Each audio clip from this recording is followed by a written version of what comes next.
So to start, let me preface this by saying that my sister's been married to Hank for over 6 years. They have 2 kids and one on the way. I visit her almost daily, and I notice that my brother-in-law does little to nothing around the house, or even childcare. To give some examples, one time my nephew fell off the stairs and didn't need a hospital, but immediate care from one of his parents. My sister was helping my niece out of the barn, and brother-in-law just sat in front of the TV, shrugging it off. I was stunned that I had to help my nephew out. Not just that, but even now that my sister's 7 months pregnant, he makes her lift heavy things, run after the kids, bathe and cook for them. He claims he's not usually this unavailable, but since it's football season, he needs to catch up to all the games. I was getting irritated with him, especially after he ruined my wife and mine's first ever pregnancy announcement by asking my wife if she was sure that I'd be a decent father, shaking my head. His birthday was a couple of days ago. I was going from one store to another, not knowing what I should get him. Finally, I found something that I thought would be beneficial for him. My wife and I arrived at my sister's house and had dinner. Brother-in-law didn't stop nagging my wife about the pregnancy, saying there's an 80% chance I'll turn out to be a deadbeat dad. I couldn't take it. When it was time for gifts, I got up, handed him a book on parenting and said, "Here, I found this amazing book called The Gift of Failure. It's about parenting. Strange concept, I know, but I figured you'd benefit from it, especially with the 3rd kid on the way." He was speechless. Everybody was staring at him, and my wife and mom laughed. Finally, he just gave me a look and stormed off upstairs. My sister ran after him and came back later saying he's calmed down after she turned the TV on to a football game. He sent me an email later saying I embarrassed and mocked him in front of everybody and demanded I apologize publicly, just like I humiliated him publicly. My dad thinks I went a bit too far here too. Was I the idiot? My sister ran after him, then came back later saying he's calmed down after she turned the TV on a football game. She has to stave off his tantrums with distraction, like a toddler. He's literally an iPad baby. Not the idiot. He needs a wake-up call. She might need a wake-up call too. The way he's acting makes it so she has 3, soon to be 4 children to take care of. I hope she starts to realize that and decides whether she wants to be a mom or wife to an adult. OP, he was projecting his bad parenting on you. And since I suspect you'll be an excellent father, you'll be able to embarrass him every day simply by being a good father. I feel so sorry for your sister, but she's chosen to be a single parent despite having her children's father right there. This might be a wild conjecture, but are you sure his neglectfulness isn't reaching into abusiveness? The fact he didn't react to the kid being hurt is alarming. The degrading badgering of your wife, and the way your sister seems familiar with the tactic to calm him down when he's throwing a tantrum and doesn't seem to be reacting to it as abnormal, all paints a worrisome picture. I'd step back and start thinking about things past just Hank is a deadbeat for other signs. That's what I was wondering too. Did he want a public apology? His wife had to calm him down with the TV. These are some major red flags. My uncle was precisely like this. When we'd visit, my mom would badger him, their siblings, about doing nothing and sitting on his butt the entire party, not helping to clean or with the kids, just drinking and eating like always. Afterward, the wife and kids got it bad. We didn't know this until we were all adults, and my cousins told me about it, because apparently a lot of people would bring up their dad's laziness, and they would always get the abuse afterward. Agree with this completely. Everyone's the idiot here. Your sister needed your support. Much more than this man deserves your malice, and he does deserve it. He will now have her bending over backward to prove she likes this. It's fine, all fine, and that allows him to escalate. You didn't think it through. He's terrible, you aren't, but you have failed to grasp the gravity of the situation. He's not just an idiot, he's an abuser. You need to protect and support your sister. Instead, you've put her in harm's way. My wife and mom do not have a good history. They've never gotten along. So recently, we decided that it would be a good time for my mom to meet our infant son. The plan was for me to have lunch with my mom, then swing by the house for a brief meeting. My wife admittedly lost track of time, and when we got there, was dancing around in her PJs, singing along to some bad pop songs. My mom had an extreme reaction to it. She began laughing and saying, "No, no, oh my God." My wife was mortified. She turned the music off and went beet red. My mom was actually getting red too and kept being like, "No, no." I asked her what was going on, and my mom said it was so embarrassing she couldn't take it. She ran into our kitchen, covering her face and trying to calm down. I was shocked because my mom had never acted like this. I have no idea what this particular thing set her off. My mom just said it was so embarrassing and cringeworthy. I told her that I love that my wife has that side and to stop. My mom continued to laugh. At this point, my wife was about to cry. To be fair, I think my mom was trying to stop herself. I saw my wife's face and just lost it. I told my mom to grow up and pointed out that she constantly does gymnastics and crap in her own house and climbs on everything. She said that isn't the same, and what my wife did was so embarrassing, and that she almost had a panic attack. I finally lost it. I said nothing's more embarrassing than when she had intimacy with someone at our rehearsal dinner, which she adamantly denies, but I'm 95% sure she did it. I said that that was trashy. My wife is passionate and fun, unlike my mom. I told her to get out and not come back. My mom seemed a bit embarrassed. I'd driven her, so she had to get an Uber, and I noticed she just took off down the street instead of waiting in our driveway. I feel bad because she never even got to see the baby. My whole family's calling me an idiot and saying she was just so secondhand embarrassed that she couldn't help it, and I'm crazy for throwing her out. Not the idiot. Your mother almost died of embarrassment because your wife was dancing and singing in her PJs, something that some of us do every single day. I'm trying to figure out how your wife was doing something embarrassing, causing your mother to almost have a panic attack. I've literally never heard of such a thing. Never, for over 60 years. I'm no stranger to involuntary reactions, but nothing like this. But I do know that it must have been mortifying for your wife, and the way your mother just kept talking and talking. I couldn't take that if someone did that to my husband. You love your wife and did what you felt you had to do to protect her. However, your mother needs to learn a little something about respect. It's a sign that your mother will take any opportunity to embarrass or bully your wife that she can and has no intention of stopping. So even if you ever let your mother meet your baby, you should never leave him with her alone. It's almost certain she will badmouth your wife to him behind your back. That reads much less like secondhand embarrassment than deliberately attempt to play up secondhand embarrassment to humiliate someone, to me. Her acting, that's what really gets me. And yes, the wife sounds like a complete delight. OP and the baby will have a happy life with her, to be sure. My husband cheated on me while I was pregnant and had a baby with another woman. I found out after the other child was born. I have never been okay with this.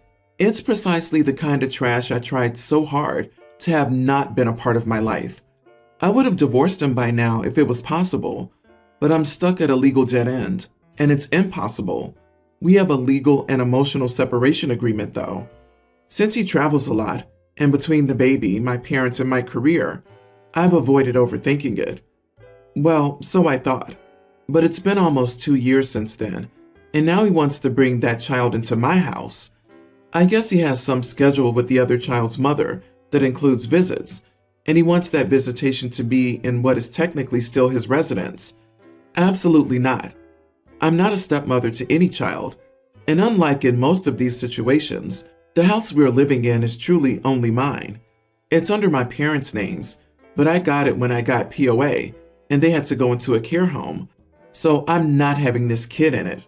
My husband and our family say that I need to deal with it because I am still married, that I need to accept my stepchild, and that I'm a witch for excluding a baby and preventing siblings from having a relationship.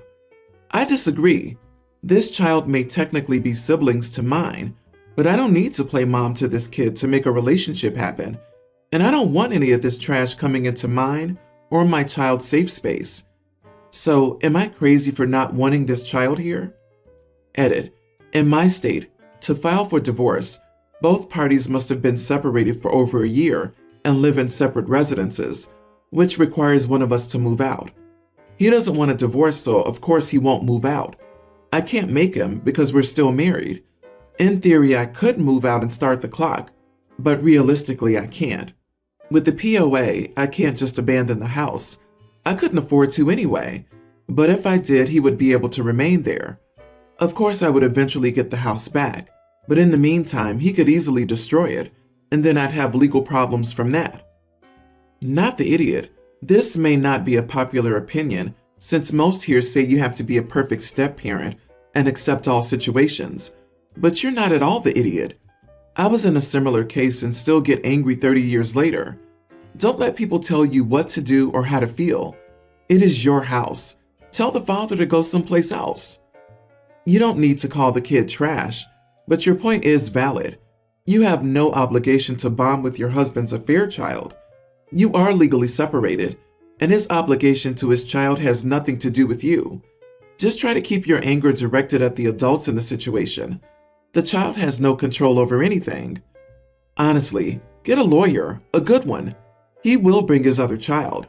You need a lawyer to evict him. A lot of people who share a residence go through a divorce. It shouldn't be this hard without another way out. Get a lawyer and file for divorce and evict him. My sister Julie has tried to have a baby for 5 years. She had a loss 2 years ago, and outside that, she's been unable to get pregnant. My heart hurts for her. However, one thing I disagree with is how my family has handled it. We're not allowed to talk about babies around Julie. Any kids younger than 3 can't come to family events that she'll attend. She won't attend baby showers, baptisms, etc.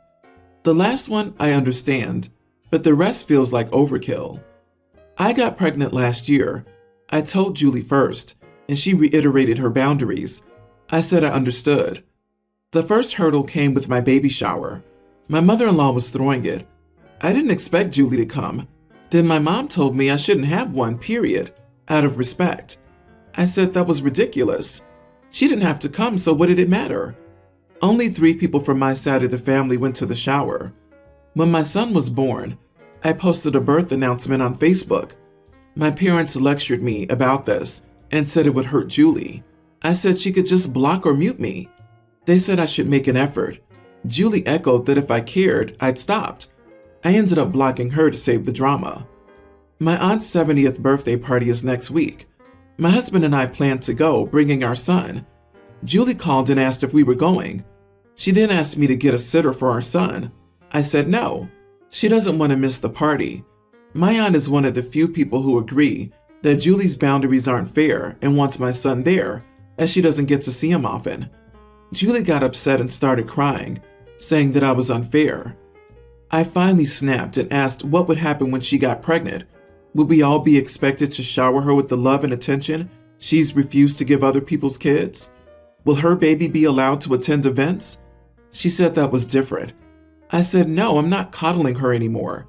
My son exists. He's family and he's coming. She can decide if she wants to or not. My parents yelled at me for being mean to Julie. They offered to pay for a sitter, but I said no. It's not even her house. Am I the idiot? So if Julie can't have a baby, nobody can have a baby? Not the idiot, OP. Julie can't expect everybody to hide away their children or pretend they don't exist just because of her genuine pain. Is Julie not going to have a relationship with her nephew? It sounds like she hasn't grieved for what she's lost or for her apparent infertility and is allowing that to overtake her other relationships. Good Lord, wow. Is she trying to cut off all family event-related contact for your side of the family? She needs therapy badly. That's just so unfair to you and your child and the other relatives who do want to see the baby. Tell your parents that if they want to see their grandson, they need to treat him like a human being and part of the family, not a weapon pointed at your sister. Agreed. Generally, I'm against keeping kids away from grandparents because of adult conflicts, but if they're okay with pretending my kids don't exist because of my sister, then they can just do it full time. Julie needs therapy badly. Her identity has now been wrapped up in her childlessness, as if she uses her family's pity and empathy to gain special attention. This is way, way beyond normal or healthy. Her parents are furthering the problem by continuing to indulge this woe is me situation, and have literally made Julie's infertility more a part of their lives than their own living grandchild. I cross-stitch as a hobby. I like giving them as gifts for little events, housewarming, a colleague leaving, a child being born, etc. When Amanda, my niece, was born, I did a cross-stitch piece for her baby room, and since then, I would have a new cross-stitch for Amanda's birthday every year. I'm very close with my brother and his family, and babysat Amanda a lot when she was younger. For Amanda's birthday, I always gave her a regular paid-for gift and a cross-stitch piece. When she was very young, most of my gifts were useful or functional for a baby, and the cross-stitches were cute baby room things. As she got older, I began giving her gifts she asked for, specific toys, a dress she wanted, etc., and cross-stitched based on what she liked, her favorite animal, a show, a hobby, etc. She told me she liked the cross-stitches, so I was happy to give them because she seemed to love them. However, a few weeks ago, I came by my brother's house for a family dinner, and I overheard Amanda telling a friend she had over that she hoped I didn't give her a cross-stitch piece as a gift this year because it's embarrassing. I'll not lie and say it didn't hurt to hear, but she's in her mid-teens. This is the age for stuff like this to be embarrassing, and I guess I do understand not wanting to have a bunch of cross-stitch pieces in your home as a teenager. Yesterday we celebrated Amanda's birthday. I gave her a video game she asked for and a charm she asked for her charm bracelet. I did not finish the cross-stitch I had planned for her, since I figured she wouldn't like it. Today I got a call from sister-in-law telling me Amanda's very sad that I didn't give her a cross-stitch gift and that she's been crying over it. I explained that I heard Amanda saying she didn't want one this year, so I thought I was doing the right thing. Sister-in-law told me off for breaking this tradition because now Amanda thinks I don't love her anymore. I feel terrible. I just thought forcing Amanda to accept a gift she didn't want and appear grateful for it would be crappy. As a kid, my brother and I received gifts we were supposed to like but didn't, and we'd have to be grateful for them and pretend to like them. It sucks to go through, and I didn't want to put Amanda in that position. And yeah, not gonna lie, if the piece wasn't gonna be liked, why would I give it to her? My sister-in-law said I shouldn't have stopped giving cross-stitch gifts, no matter what, because even if I heard Amanda say that, I should know she probably just said it to her friend to appear cool. Even if she doesn't like the pieces I make for her, me giving them is still proof that I love her, so I should give them anyway. Am I the idiot? Not the idiot. I think your sister-in-law is a bit of an idiot. I don't think it's wrong of her to call you and tell you that Amanda was upset, but telling you off is not the proper response. Amanda's also not the idiot in this scenario. Like you said, she's a teenager. She's going to be embarrassed by everything and nothing. Feelings and hormones are crazy. You were trying to honor Amanda's wishes, so you weren't the idiot in this scenario. Oh, teenagers. Nah, Auntie, you're not the idiot. Tell Amanda that you still love her, but be truthful about overhearing what she said, and that you didn't want to give her something that she wouldn't like or be upset over, and you just wanted to make her happy. So maybe you can sit down and teach her how to cross-stitch, and you guys can do that as a bonding activity.